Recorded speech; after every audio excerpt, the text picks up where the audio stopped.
and I will be explaining how you can export your footage from Adobe Premiere Pro.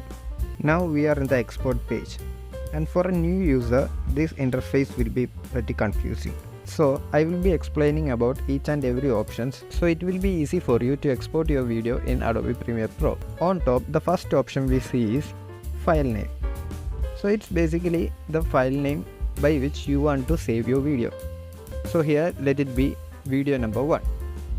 Just below file name we have location. So location is basically the place to where you want to save your video. Next, let's jump into format. So basically we save videos in MP4 format, but in Adobe Premiere Pro you won't see MP4.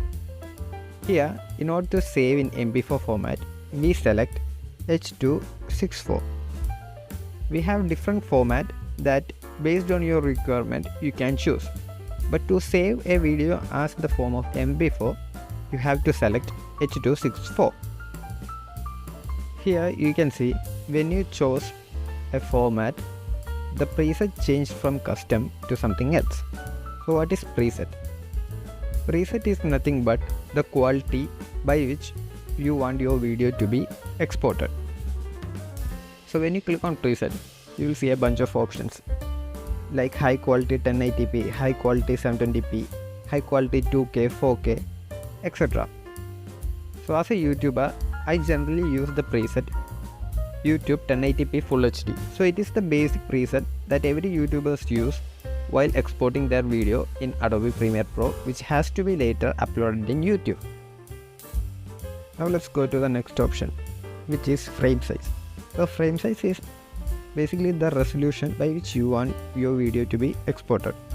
So since we are exporting it in 1080p Full HD, we will use the frame size to be 1920 1080. The next is frame rate. When adjusting the frame rate, the thing you have to keep in mind is that the frame rate you are changing it to should be equal to the frame rate of the actual footage or should be less than that. It should not exceed the frame rate of the actual footage. So that is a basic overview of how you can export your video in Adobe Premiere Pro. Now what you have to do is just click on export and your video will start exporting. If you want a full tutorial on how to export your video in the highest quality specifically for different platforms, then let us know in the comments. That's it for this video. Don't forget to like, share and subscribe. Thank you for watching.